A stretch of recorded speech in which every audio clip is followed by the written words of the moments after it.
A note appeared for a moment, then vanished without a trace.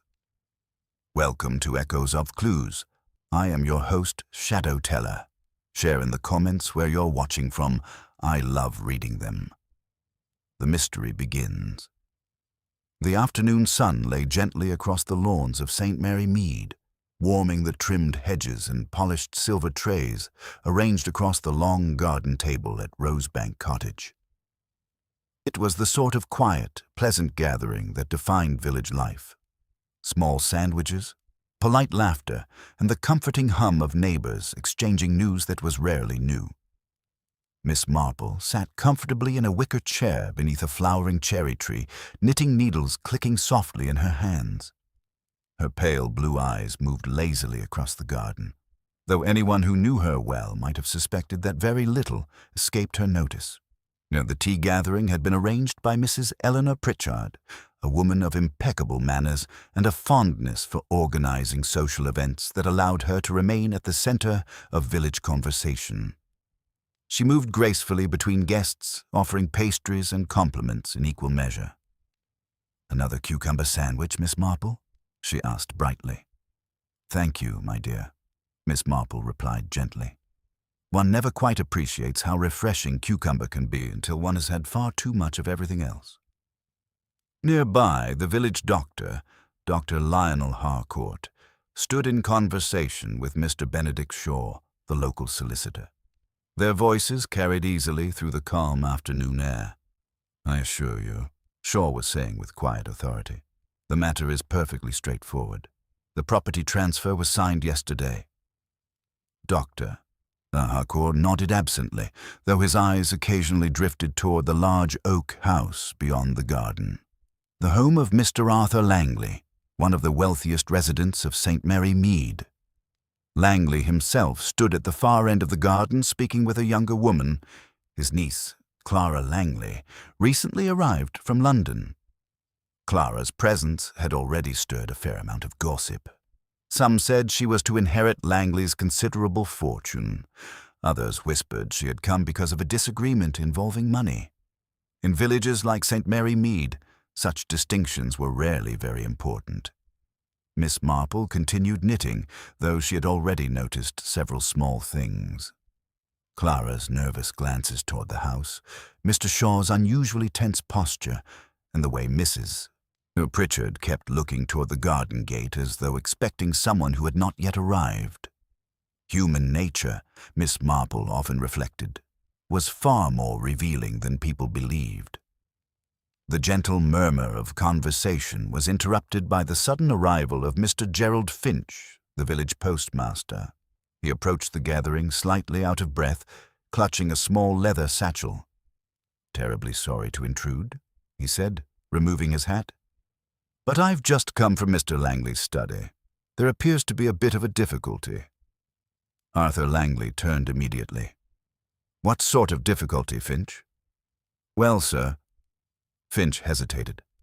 "A note was delivered this morning, rather urgent, I'm told, but it seems to have vanished." "Vanished?"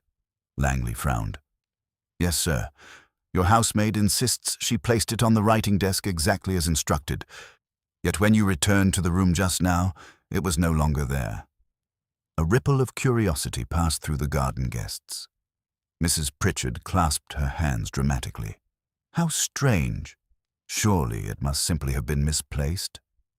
Langley did not appear convinced. "It was not an ordinary letter," he said quietly. "It was a handwritten note left by messenger. No envelope." Dr. Harcourt stepped forward. "What did it say?" Langley hesitated for a moment before answering. "It contained a warning."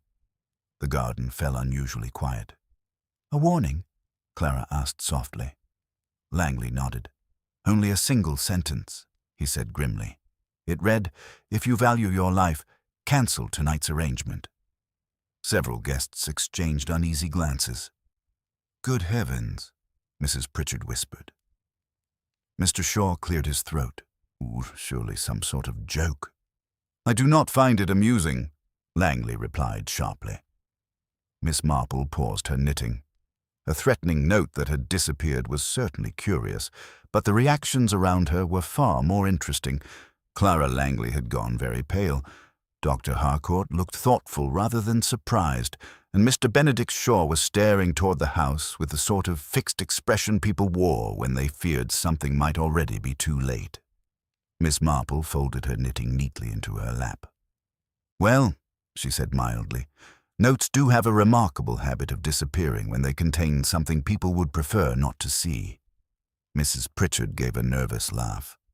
"Oh, Miss Marple, surely you don't imagine—" Her sentence was cut short by a sudden scream from the direction of the house. The garden erupted into motion. Guests hurried toward the open back door, chairs tipping over and teacups rattling across the table. Arthur Langley pushed through the crowd, his face tight with alarm. Inside the house, footsteps echoed through the hallway. Then someone shouted, "Doctor, quickly!" Dr. Harcourt rushed forward. Miss Marple did not hurry. She rose slowly from her chair and walked toward the house with calm, deliberate steps. Years of quiet observation had taught her something important. When terrible things happened, people often revealed far more about themselves than they intended. Inside the study, Arthur Langley lay collapsed beside his writing desk. Dr. Harcourt knelt beside him, checking his pulse. A long moment passed. Then the doctor stood. His face was grave. "I'm afraid Mr. Langley is dead." A stunned silence filled the room. Miss Marple's gaze drifted to the writing desk. The polished surface was perfectly clear. No papers, no letters, and certainly no threatening note. She folded her hands gently. How very curious. Because in her long experience, things that disappeared so quickly were almost always the key to everything. For a few moments, no one in the study seemed capable of movement. The words hung in the room with a dreadful finality, as though even the air had stiffened around them. Clara Langley made a faint sound in her throat and caught hold of the mantelpiece. Mrs. Pritchard, who had arrived breathless in the doorway behind the others, pressed one gloved hand to her bosom and began murmuring that it was too awful, too shocking, far beyond anything one expected on a summer afternoon. Miss Marple, who, standing a little apart from the rest, let her eyes move quietly over the room. Arthur Langley had fallen on his right side near the desk, one hand curled inward against the carpet. A small side table near the French windows had been knocked slightly askew, though not overturned. The curtains stirred faintly in the mild breeze. On the desk itself stood an inkstand, a silver letter opener, a blotter, and a porcelain cup containing cold tea. There was also an empty space upon the leather writing pad, noticeable not because anything remained there, but because something had very likely been removed. Dr. Harcourt bent again, this time not to revive, but to examine. "No one is to touch anything," he said, with more firmness than one might have expected from his ordinarily gentle manner. "Mr. Shaw, who, if you would be so good as to send for the police at once." Benedict Shaw seemed to rouse himself. "Yes, of course." He moved toward the door, though Miss Marple observed that he paused, only for a second, to glance at the desk before leaving the room. That glance interested her. Clara found her voice. "Was it his heart?" she asked. "Uncle had attacks sometimes, small ones. He said they were nothing." Dr. Harcourt looked up, grave and cautious. "I should prefer not to say yet." "But you must know," said Mrs. Pritchard eagerly, before seeming to remember the solemnity of the occasion. "That is, you must have some idea." The doctor's expression hardened ever so slightly. "I have an idea that Mr. Langley was alive less than half an hour ago and is dead now. Beyond that, I would rather wait." That, Miss Marple thought, he was not the reply of a man wholly satisfied with a natural explanation. More people gathered in the hall, drawn by alarm and curiosity in equal measure. Villages absorbed tragedy with astonishing speed. A cry in one house seemed to pass invisibly over hedges and rooftops until it became, within minutes, common property. Mrs. Pritchard turned to the assembled faces as though unable to contain herself. "It was that note," she whispered. "I said at once it was sinister." "You said it was misplaced," Clara said sharply. Mrs. Pritchard colored. "Well, naturally one does not wish to leap to dreadful conclusions, but this is precisely how these things begin." "These things," said Miss Marple mildly, "usually begin much earlier, though people only notice them when there is a corpse." Nobody answered that. Miss Marple's remarks often had an unfortunate way of sounding simple while being extremely difficult to dismiss. The housemaid stood trembling in the passage, her apron crushed in both hands. She was a fair, frightened girl with red knuckles and eyes swollen from the effort of not crying. "That was Ellen," said Clara abruptly. "She brought the note." Miss Marple turned her head slightly. "Did you, my dear?" The girl swallowed. "Yes, miss." "Come in," said Dr. Harcourt, not unkindly, "and tell us exactly what happened." Ellen stepped just inside the study door, though she seemed reluctant to come any nearer the body. "It came by hand, sir. A boy brought it on a bicycle. Said he was to deliver it directly to Mr. Langley. But Mr. Langley was in the garden at tea, and cook told me not to disturb the guests. So I put it on the desk as I was told." "At what time?" asked Dr. Harcourt. "Perhaps 4:15, sir. A little after." "And did you read it?" Her face flushed scarlet. "No, sir, only a little. It was folded badly and the writing showed. I saw the words, 'Value your life.' I wish I hadn't now." "No envelope?" asked Miss Marple. "No, miss." "Was anyone in the room when you placed it there?" "No, miss. It was empty." "And the windows?" Ellen blinked. "One of the French windows was open a crack. Mr. Langley liked air." Miss Marple nodded. "Quite so." Clara stepped forward. "Then anyone might have come in from the terrace." "Anyone already in the garden, certainly," said Miss Marple. That produced a small, uncomfortable silence.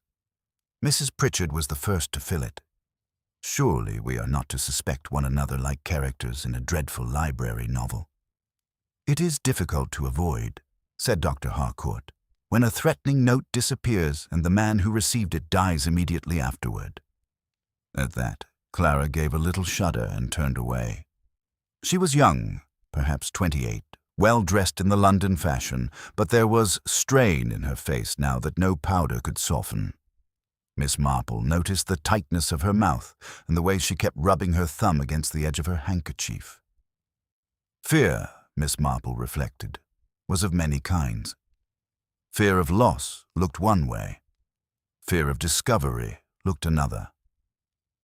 By the time Inspector Mallory arrived from Much Benham, accompanied by a constable with a notebook and broad boots ill-suited to polished floors, the first violence of shock had settled into the more active unrest of explanation. Everybody had something to say. Most of it contradicted the rest. Inspector Mallory was a compact man with sandy hair and an expression that suggested he had long ago stopped expecting human beings to behave rationally. He listened first to Dr. Harcourt, then to Clara, then to Shaw, who had returned from sending the message to the police and now looked paler than before, though outwardly composed. Miss Marple remained near the window, not presenting herself, merely listening. "Threatening note," said the inspector, making a brief entry in his book. "Missing from the desk before the deceased was discovered. Who else knew of it?" "Mr. Finch told us in the garden," said Clara. "We all knew then." "All?" said Mallory. "Yes," said Shaw. "Us everyone at tea." The inspector's gaze passed over the room. "So a roomful of people learned of a threat to Mr. Langley's life, and within minutes he was dead." When he put it that way, it sounded not only terrible but vulgar in its simplicity. Mrs. Pritchard drew herself up. "Inspector, I cannot think you mean to imply that one of us—" "I imply nothing, madam. I observe." Miss Marple, who approved of observation, looked at him with mild interest. The inspector examined the desk, the carpet, the cup of tea.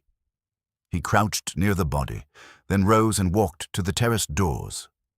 Outside, the lawn sloped gently toward clipped yew hedges and a gravel path that curved back toward the garden where tea things still stood abandoned. "No signs of forced entry," he said. "There wouldn't be," said Clara. "This is not London." "No," said Miss Marple softly, almost to herself. "That is generally what makes it more dangerous." Inspector Mallory turned. "I beg your pardon." "Nothing of consequence," said Miss Marple with a faint smile. "Only that people in villages are so very well acquainted with one another's habits. It saves a great deal of trouble." He gave her a long look. "Miss Marple, isn't it?" "Yes. I've heard of you." "That is seldom a blessing for anyone involved," said Miss Marple.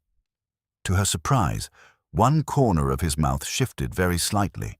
The constable, meanwhile, had begun taking down names. Mrs. Pritchard gave hers with injured dignity. Gerald Finch, summoned from the hall, repeated the circumstances under which he had mentioned the note in the garden. Ellen the maid cried halfway through her account. Clara's voice stayed steady, except when she spoke of her uncle's health. Shaw spoke carefully, like a man selecting each word with legal precision. Miss Marple listened to them all, but what lingered in her mind were not the words. It was the order in which they came, the glances between them, the little omissions people never noticed in themselves. Clara said nothing of inheritance, though others certainly would. Shaw referred to Langley's business concerns, but did not specify them. Dr. Harcourt, while professional, seemed to guard his conclusions too closely for mere medical caution. Then came a small interruption that might, to anyone else, have seemed of no importance at all. A footman entered carrying a salver on which lay a torn scrap of paper. "Beg pardon, sir," he said to the inspector. "This was found caught under the leg of the terrace bench outside." Mallory took it at once. The room stirred. It was only a fragment, no larger than 2 inches across, but Miss Marple, where she stood, saw at once that it had been ripped from a heavier sheet. There were several words in dark ink, incomplete yet legible enough. "Cancel tonight," and beneath that, a jagged tail of another line. Clara went white again. "That is from the note," she whispered. Inspector Mallory looked up sharply. "You recognize it?" "No, from what my uncle said. He told us it warned him to cancel some arrangement for tonight." "Did he say what arrangement?" She hesitated. Too long, Miss Marple thought. "No," Clara said at last. "No, he did not." But Benedict Shaw had shifted almost imperceptibly where he stood. And Miss Marple, watching him, began to think that whatever Arthur Langley had planned for that evening was not merely known to the dead man alone. Inspector Mallory turned the torn fragment of paper slowly between his fingers, studying it with a patience that suggested he was less interested in what the scrap revealed than in how those around him responded to it. The room had grown noticeably still. Dr. Harcourt stood with his arms folded, his expression thoughtful but restrained. Mrs. Pritchard had edged slightly closer to the doorway, as though distance might somehow soften the unpleasantness of events. Gerald Finch hovered uncertainly near the bookcase, looking as if he regretted ever having mentioned the missing note in the garden. But it was Clara Langley and Benedict Shaw whom Miss Marple watched most closely. Clara had clasped both hands together so tightly that the knuckles showed white. Shaw, meanwhile, had drawn himself up with the stiff composure of a man determined not to appear uneasy, though the slight tightening at the corners of his mouth betrayed him. Mallory slipped the scrap into an envelope. "So," he said calmly, "the note existed. That is now beyond question." "Yes," Clara said faintly, "and someone removed it from the desk before we arrived." No one answered that. Mallory looked toward the open French windows leading to the terrace. "The fragment was found outside, you say?" "Yes, sir," the footman replied. "Under the bench leg near the hedge." The inspector nodded once and dismissed him. Miss Marple moved a step nearer the window and glanced across the terrace. The bench stood a little distance from the house, positioned beneath a climbing rose. The gravel path beyond curved toward the side garden. It was, she thought, a very convenient place for someone to pause unseen. Inspector Mallory spoke again. "Let us consider the sequence. The note arrives at approximately 4:15 and is placed on the desk. At some point after that, Mr. Langley enters the study and reads it. He then returns to the garden and informs the assembled guests that the message contained a warning. Shortly afterward, he comes back here alone, and within minutes he is dead." "That is correct," said Dr. Harcourt quietly. Mallory turned to Clara. "When your uncle returned to the garden after reading the note, how did he seem?" Clara hesitated. "Disturbed. Irritated, perhaps? Frightened?" "No," she said quickly. Not frightened." Miss Marple's knitting bag rustled softly as she adjusted it in her hands. Fear, she reflected, was a curious thing. Some people concealed it with anger, others with denial. Still others with unnecessary explanations. Mallory addressed Shaw. "You spoke with Mr. Langley in the garden, I believe." "Yes." "What did he say?" Shaw cleared his throat. "Only that the note was foolishness. Someone attempting a crude scare." "And you agreed?" "At the time, yes." "Did he mention the arrangement referred to in the message?" A flicker passed across Shaw's face. Quick, but unmistakable. "No," he said. Miss Marple noticed that Clara had turned her head sharply toward him. Mallory noticed it too. "Mr. Shaw," the inspector said mildly, "you are Mr. Langley's solicitor. It would not be unusual for you to know of his business plans." "That may be so," Shaw replied carefully. "But he did not confide any such matter to me today." Mallory made another note in his book, but said nothing further. Miss Marple walked quietly to the desk and looked down at the items arranged there. The inkstand, the letter opener, the porcelain cup. Her eyes lingered briefly on the cup. "Inspector," she said gently, "do forgive an old woman's curiosity, but may I ask, did Mr. Langley drink tea during the gathering outside?" Clara nodded. "Yes, of course. Everyone did. But this cup here," Miss Marple said, indicating the one on the desk, "appears to have been poured more recently." Dr. Harcourt stepped forward. Mallory raised an eyebrow. What makes you think so?" "The surface film has not yet settled properly," Miss Marple replied. "Tea left standing longer usually grows a duller skin. My maid once explained the chemistry to me, though I confess I never retained the details." Mallory bent slightly and examined the cup. Clara frowned. "But Uncle often brought tea back into the house with him." "Did he?" Miss Marple asked pleasantly. "Yes." Miss Marple said nothing more, but she watched Dr. Harcourt very carefully. The doctor had grown noticeably thoughtful. Inspector Mallory straightened again. "Doctor, when you examined the body, did you observe anything unusual?" Dr. Harcourt hesitated. That hesitation was very slight, but Miss Marple noticed it at once. "There was," he said slowly, "a faint discoloration around the lips." Mallory's gaze sharpened. "Poison?" "I cannot say yet."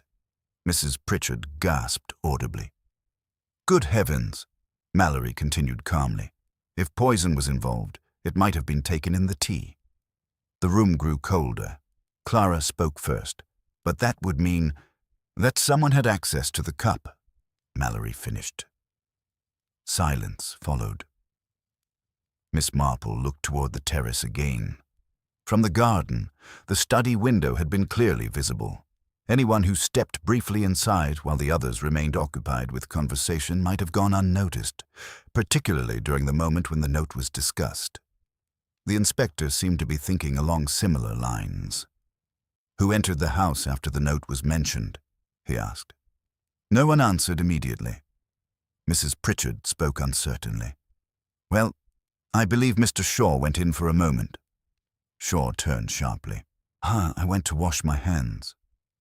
And returned how long afterward? Mallory asked. Only a minute. Clara looked at him again, troubled. I did not see you leave, she said quietly. I stepped away while everyone was talking, Shaw replied stiffly. Miss Marple folded her hands together.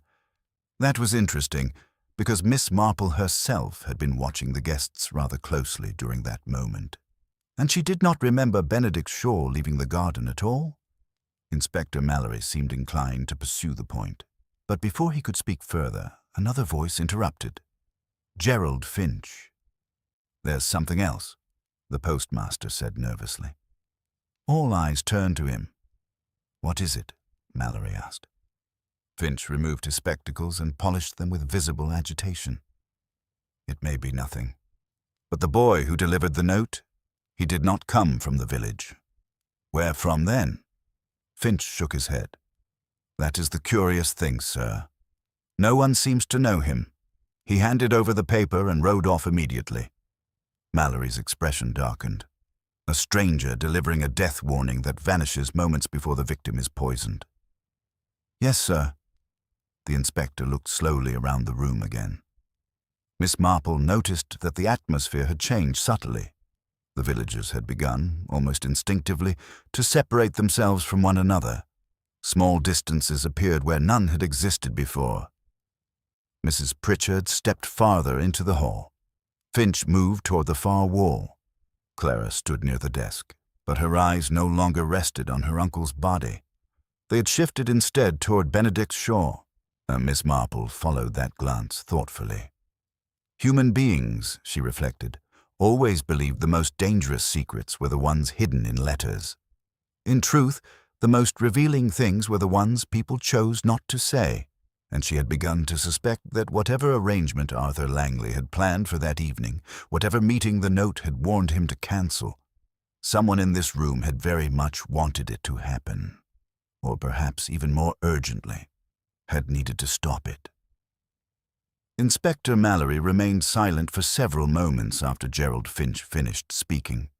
The quiet that followed was not the ordinary quiet of a village room, but something heavier, an awareness that the situation had moved beyond shock and entered the far more uncomfortable territory of suspicion.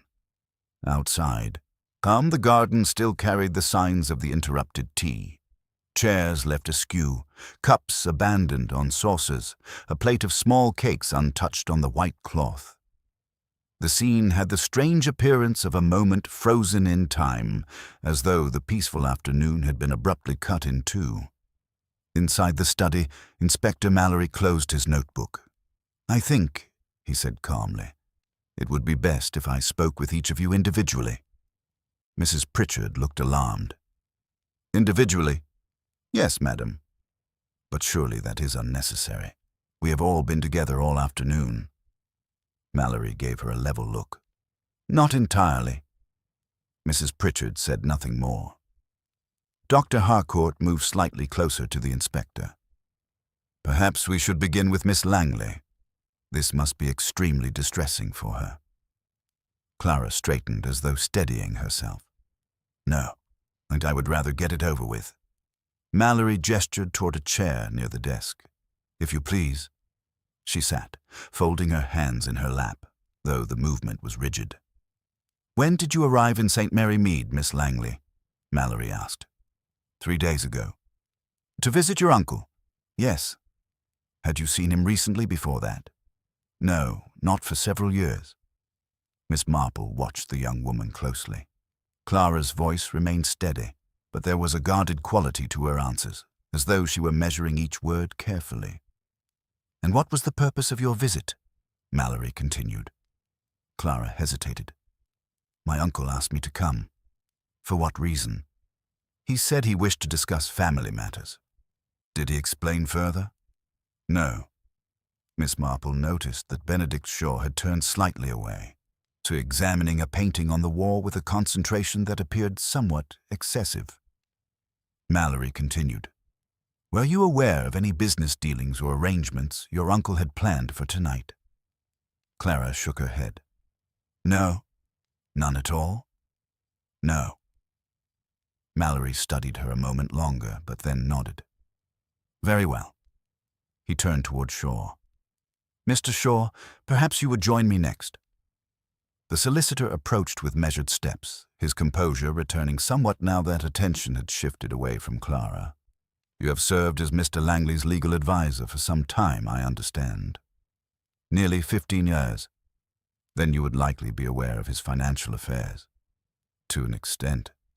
Did he mention any meetings scheduled for this evening? Shaw paused. Yes. The word hung in the room like a dropped object. Clara looked up sharply. Mallory leaned forward slightly. What sort of meeting? A private matter. Between whom? Mr. Langley and myself. Miss Marple raised her eyebrows very faintly. Clara stared at him. You said you knew nothing about it. I said he had not mentioned it in the garden, Shaw replied quickly. That is not the same thing. Inspector Mallory's pencil moved slowly across his notebook. And the purpose of this meeting? He asked. Shaw hesitated again. To review certain documents. What documents? His will. Clara inhaled sharply. Miss Marple did not move, though the rhythm of her knitting needles slowed slightly. Inspector Mallory looked up. Mr. Langley intended to change his will tonight. That was my understanding. And who would be affected by these changes? Shaw cleared his throat. I cannot discuss the contents of a client's will. You can when the client has been murdered, Mallory said calmly. Shaw's face stiffened. It would appear, he said reluctantly, that Miss Langley was to inherit the majority of Mr. Langley's estate. Mrs. Pritchard gave a small gasp. Clara's face flushed deeply. That is not why I came here, she said quickly. Mallory's tone remained neutral. No one suggested it was. Miss Marple watched Clara carefully. The young woman looked genuinely shaken, yet not surprised. That distinction, Miss Marple reflected, was often extremely important. Inspector Mallory closed his notebook again. So, he said thoughtfully, Mr. Langley planned to meet his solicitor tonight to alter his will in favor of his niece. Earlier this afternoon, he received a note warning him to cancel that arrangement if he valued his life. Within the hour, he was dead. He looked slowly around the room. Which raises a very obvious question. No one spoke. Mallory continued. If the meeting had taken place tonight as planned, someone here might have lost a great deal of money. Mrs. Pritchard shifted uneasily. Gerald Finch stared at the floor. Dr. Harcourt folded his arms more tightly. Miss Marple, meanwhile, had turned her attention once more to the desk. Something about it continued to trouble her. Not the missing note, nor even the cup of tea, but something simpler, something that had been said earlier and almost immediately forgotten. She looked toward Ellen, the maid, who still stood nervously near the doorway. My dear, Miss Marple said gently, Miss, when you placed the note on the desk, you said the room was empty. Yes, miss. And the French window was slightly open. Yes. Miss Marple nodded. That is quite clear. Inspector Mallory glanced toward her. You see something? Miss Marple smiled faintly. Not yet, Inspector. Only a small puzzle. What sort of puzzle? She folded her hands together. Well, you see, if the note truly lay on the desk from 4:15 until Mr. Langley entered the room, it is curious that no one noticed it missing earlier. Mallory frowned slightly. What do you mean? Miss Marple looked at the porcelain cup again. Because, she said softly, someone must have come into this study before Mr. Langley returned here to die. The room grew very still. And whoever that person was, Miss Marple added quietly, so almost certainly saw the note. Inspector Mallory looked at Miss Marple with sharpened interest. You believe someone entered the study before Mr. Langley returned? Miss Marple gave a modest little shrug. It seems rather likely, Inspector. Human beings are rarely able to resist the temptation of unattended rooms, particularly when something interesting has just been mentioned. Mallory's eyes moved slowly around the gathered faces. "Then let us settle the matter plainly. After Mr. Finch told the guests about the missing note in the garden, did anyone here enter the house before Mr. Langley was found?" No one spoke at first. The silence lengthened. Finally, Mrs. Pritchard cleared her throat. "Well, I remained in the garden, of course. I was speaking to Dr. Harcourt about the roses." Dr. Harcourt nodded. "That is correct." Gerald Finch shifted awkwardly. "I stayed outside as well." Mallory turned toward Clara. "Miss Langley." Clara shook her head. "I never left the garden." Her voice sounded firm, but Miss Marple noticed she avoided looking at Shaw. Mallory followed the same line of thought. "Mr. Shaw." The solicitor straightened slightly. "As I mentioned earlier, I stepped inside briefly." Miss Marple's knitting paused. Mallory's tone remained even. "To wash your hands?" "Yes." "Where?" "The downstairs lavatory." "That would require passing the study." "Yes." "And did you enter this room?" "No." Miss Marple glanced quietly at the desk again. Mallory seemed to consider Shaw's answer, but before he could speak, Dr. Harcourt interjected. "If I may say so, Inspector, we are perhaps overlooking a simpler explanation. The note may have been taken by someone who feared it would cause unnecessary alarm." Mallory looked at him. "Meaning? Suppose someone read it and believed it to be a tasteless prank. They might remove it to spare Mr. Langley distress." Miss Marple's eyes twinkled faintly. "That would be a remarkably thoughtful impulse," she said gently. Dr. Harcourt gave a tight smile. "Villagers sometimes encourage such impulses." "Indeed they do," Miss Marple replied. Inspector Mallory turned back toward the desk. "Doctor," he said, "you mentioned earlier a discoloration around the lips." "Yes." "Have you seen anything like it before?" Dr. Harcourt hesitated only slightly. "It could indicate poisoning." Mrs. Pritchard gasped again. "But who would poison Arthur Langley?" she exclaimed. "No, he was respected by everyone." Miss Marple thought privately that this was rarely a reliable measure of safety. Inspector Mallory tapped the desk lightly with his pencil. "If poison was administered, it was likely placed in the tea." He looked again at the cup. "Which means the person responsible had access to this room before Mr. Langley returned." The implication hung in the air. Clara spoke suddenly. "But the cup may not have been his." Everyone turned toward her. "What do you mean?" Mallory asked. "There were several cups on the tray outside. Perhaps Uncle brought this one inside earlier." Miss Marple tilted her head thoughtfully. "That is possible," she said. Clara seized on the idea quickly. "Yes, that must be it." But Miss Marple had already noticed something else. Something small, something that did not fit comfortably with Clara's explanation. She rose slowly and walked toward the French window. Outside, the terrace stones showed faint marks where chairs had been dragged during the tea gathering. The bench, where the torn paper fragment had been found, stood beneath the roses, exactly where the footman had described. Miss Marple studied the ground carefully. Inspector Mallory approached beside her. "You have noticed something again, Miss Marple?" "Oh, nothing very dramatic," she said mildly. "Only a little matter of timing." "Timing?"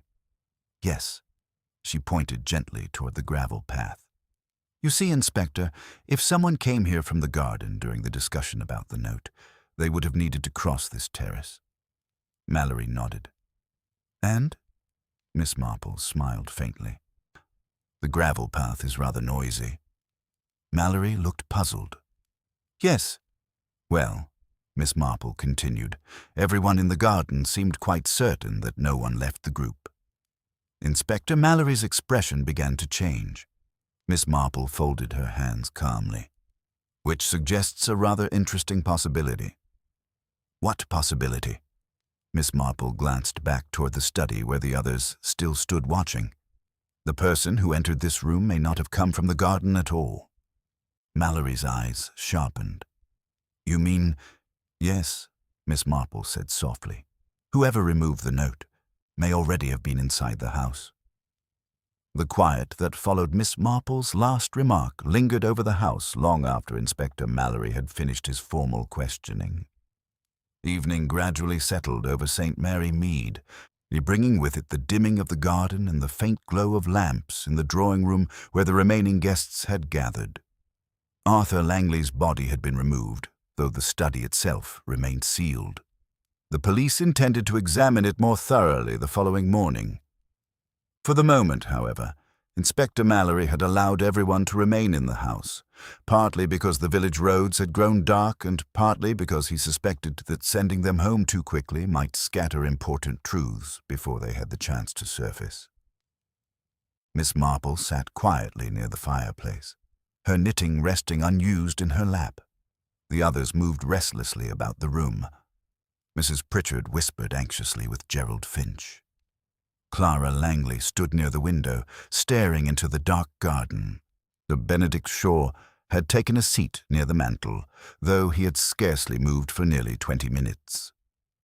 Dr. Harcourt stood slightly apart, one hand resting on the back of a chair, his thoughtful expression deepened by the flicker of lamplight. Inspector Mallory eventually broke the silence. "I believe," he said calmly, "that Miss Marple has been considering this matter rather carefully." Several heads turned. Miss Marple smiled gently. "Oh dear, I hope I have not been too obvious." Mallory leaned slightly forward. "You suggested earlier that the person who removed the note may already have been inside the house. I wonder if you would care to explain." Miss Marple folded her hands. "Well, Inspector, the entire matter seemed rather curious from the beginning. A threatening note appears, warning Mr. Langley to cancel an arrangement scheduled for tonight, yet the note disappears almost immediately afterward." "Yes," Mallory said. "And then," Miss Marple continued, "Mr. Langley dies within minutes of returning to his study." Clara shivered slightly. Miss Marple's voice remained calm. At first it might appear that the note itself was intended to frighten Mr. Langley, but that explanation never quite satisfied me. "Why not?" asked Mrs. Pritchard. "Because whoever wrote the note clearly expected Mr. Langley to live long enough to read it and cancel his meeting. Yet the murder occurred before the meeting could even take place." Inspector Mallory nodded slowly. "So the note was not written by the killer?" "Exactly." Miss Marple turned her gaze toward Dr. Harcourt. "And that leaves only one person who both saw the note and had the opportunity to remove it." Dr. Harcourt's hand tightened slightly on the chair. Mallory followed her gaze. "The doctor," he said. Mrs. Pritchard gasped. "That is absurd." Miss Marple spoke gently. "Not entirely, I think. You see, Dr. Harcourt had a reason to fear that meeting tonight. A very serious reason." Dr. Harcourt's voice was quiet. "I'm afraid I don't understand." "Oh, I believe you do," Miss Marple said kindly. "You were already in the house when the note arrived. You had stepped inside briefly before the discussion in the garden became general knowledge. That is when you entered the study and saw the note lying on the desk." Dr. Harcourt said nothing. Miss Marple continued. "The message warned Mr. Langley to cancel tonight's arrangement. But the arrangement was not simply a legal discussion of his will." She looked at Benedict Shaw. Mr. Shaw knew this, though he did not wish to say so immediately. Shaw shifted uneasily. Miss Marple turned back to the inspector. Mr. Langley had discovered something troubling about Dr. Harcourt's finances. Certain investments that had quietly disappeared from the accounts of several elderly patients. A stunned silence fell across the room. Clara looked horrified. "That can't be true." Miss Marple's voice remained soft. "Mr. Langley intended to confront Dr. Harcourt privately tonight and then inform the authorities. The change in his will was merely a convenient excuse to arrange the meeting." Inspector Mallory's gaze hardened. "And the doctor learned of this from the note?" "Yes," Miss Marple nodded. "He entered the study, read the message, and immediately realized what it meant." Mr. Langley had already been warned that his life was in danger if he proceeded with the meeting. The doctor knew that if the note remained, Suspicion would later fall on whoever had written it. So he removed it, Mallory said. Exactly. Miss Marple looked toward the study door, but by that time he had already prepared the poison. Clara whispered, "The tea." "Yes, my dear," Miss Marple continued gently. When Mr. Langley returned to the study, the doctor followed shortly afterward under the pretense of checking on him. The poisoned tea had already been left on the desk.